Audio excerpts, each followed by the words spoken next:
So coming to PHDCCI, how does PHDCCI assesses India's current GDP growth momentum, and what growth rate does it expect for the coming fiscal year?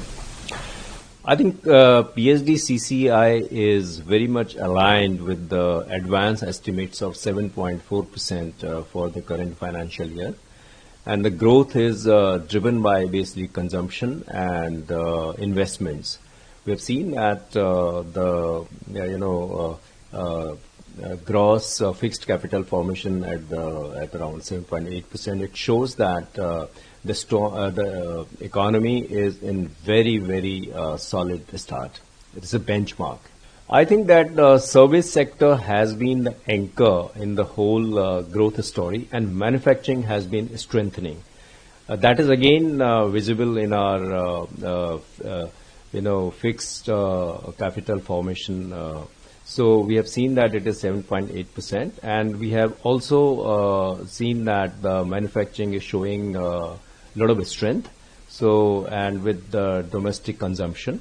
So these this shows that Indian economy is definitely at a very strong foot. See, recent IIP numbers show that we have a year-on-year growth of around 6.7% over November, and also 8% on manufacturing. That shows that there have been activities and very solid activities in manufacturing, and this only shows the strength of our economy, and our macroeconomic fundamentals are very strong, and economy is showing a lot of resilience. I think here on we see only the growth trajectory. And as far as risks are concerned, definitely one of the risks is the geopolitical situation. And tariff imposition is another risk that we have. Otherwise, I think the economy is definitely on a very strong foot. I think continuous capex is very important for the economy, and cost of doing business, making compliance is very simpler, especially for small and medium businesses. And, even for exporters, I think that giving a timely finance on competitive rates will be very important. Definitely, this is both. In fact, GST collection shows that the economy is getting formalized. There is more of formalization. At the same time, 1.75 crore in December 2025. It's around 6% more on year-on basis. This shows that the activity has been very resilient. There have been strong activity in the economy. That's why we can see these figures. I think that GST 2.0 is already focusing on simplification. We have only 2 tax slabs. It has become much simpler. But we would definitely expect that there has to be, for tax refund, GST refunds need to be even faster. And also for the MSMEs, if it could be simplified more, that will actually make the cost of doing business for the MSMEs lower. Yes, GST 2.0 definitely it has given money in the hands of consumers. That's what we have seen, the flip in the economy. That is quite evident from the latest figures, and also the advanced estimates that have been made by Government of India, and they have also been supported by many international organizations.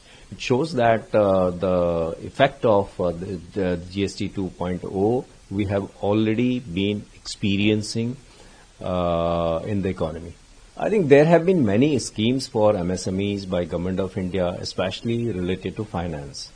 One is we have to deepen the CGT MSE, which is a credit guarantee scheme. We need to look at the implementation part of it. And banks basically need to, look at the cash flow rather than even the collateral. Collateral is definitely very, very important. At the same time, I think that MSMEs who have got a good cash flow history and in their books, so they should that should also be considered. At the same time, for MSMEs, we have PHDCCI has particularly recommended up to 10 crores any MSME has a turnover. In that case, the tax audit can be exempted for them. That will save them around 75,000 of rupees. So I think this will give some money in the hands of MSMEs as a liquidity. Otherwise, government have taken many such initiatives where MSMEs right now, they are definitely getting benefits. So at the same time, implementation on the ground needs to be monitored. You see, government have come out with many schemes like MSME credit card, which we have suggested that it should be named as MSME credit card of 5 lakh for immediate need of money. At the same time, CGT MSME is also giving the guarantee for the loans being given to MSME. This needs to be streamlined. If these things are implemented in a proper manner, MSMEs will definitely, their finance problems will be solved to a great extent. I think fine-tuning is also very, very important. We need to focus on not only production, but also job creation as far as the PLI scheme is concerned. And also it needs to be made very simple for the very micro and small enterprises who are the suppliers who are bigger companies. So when we make it more inclusive and simpler, then more and more people will be, industries will be able to participate in it. So streamlining this process will be very useful for our small businesses. Yes, private investment, right now we need to continue our reforms. We need to have a very predictable policy regime, which is there already, and faster, dispute resolution mechanism needs to be in place, and it needs to be adopted by most of the companies, so that when things are easier to adopt, when they know that there is a predictability in implementation of these things, then it is very easier for private capex to come.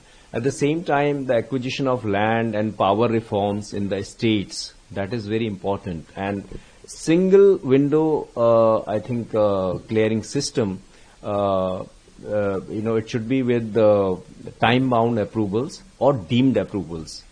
That is very, very important for getting private capex. Fiscal consolidation is extremely important, and Government of India has definitely done very well in these years for fiscal consolidation.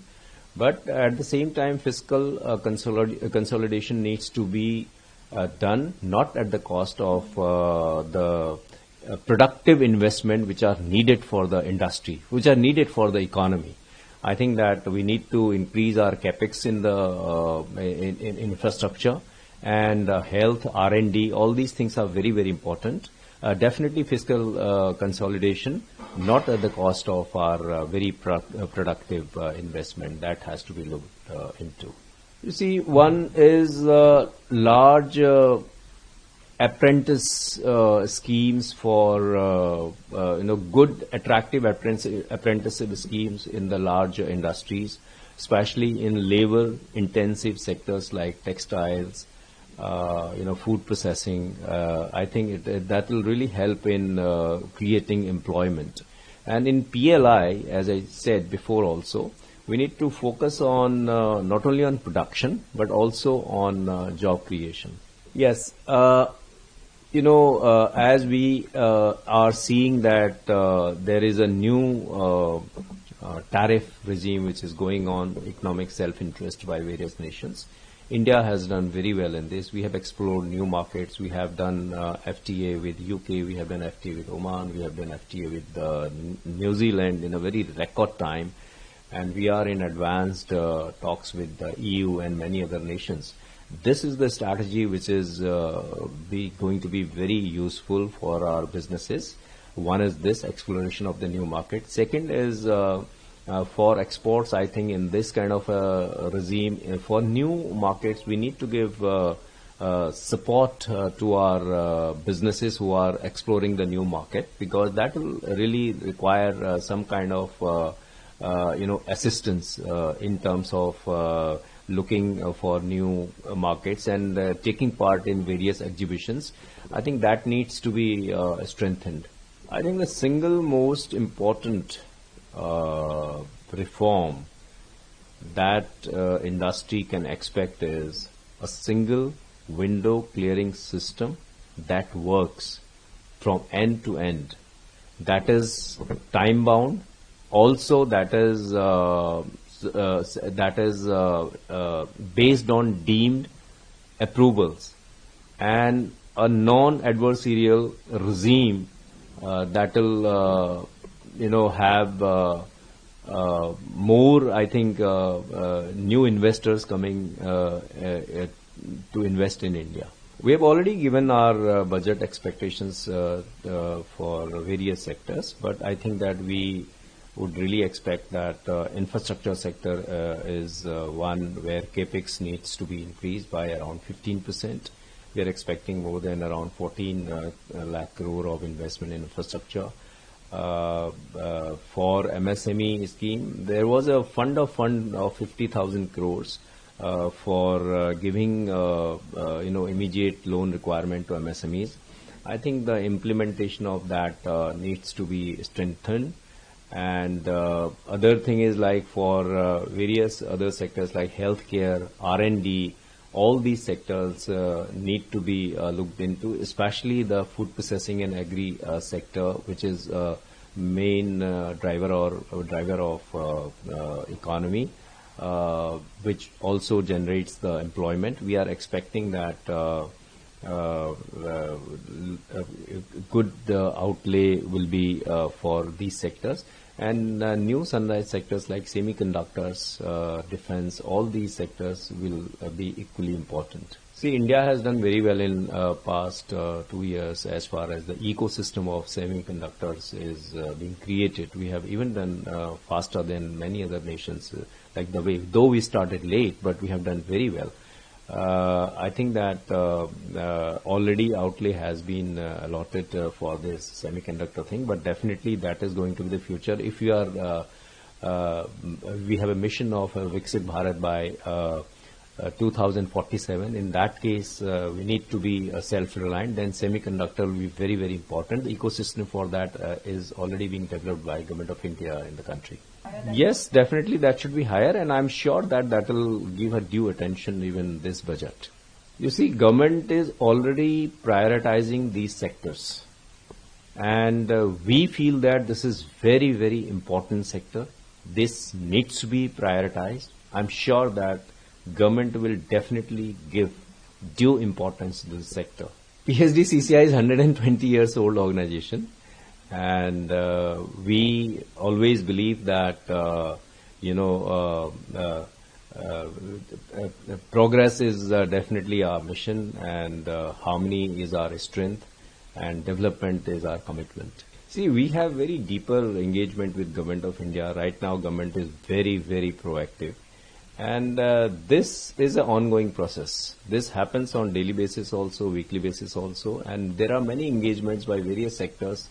And government keep taking our suggestions for various policy initiatives and any new initiative that Government of India is taking. See, EU FTA will be very significant and very important.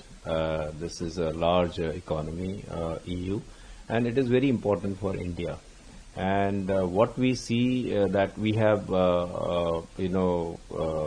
what we realize is that EU engagements in a very advanced talk, and we are hoping that very soon the EU FTA will be before us.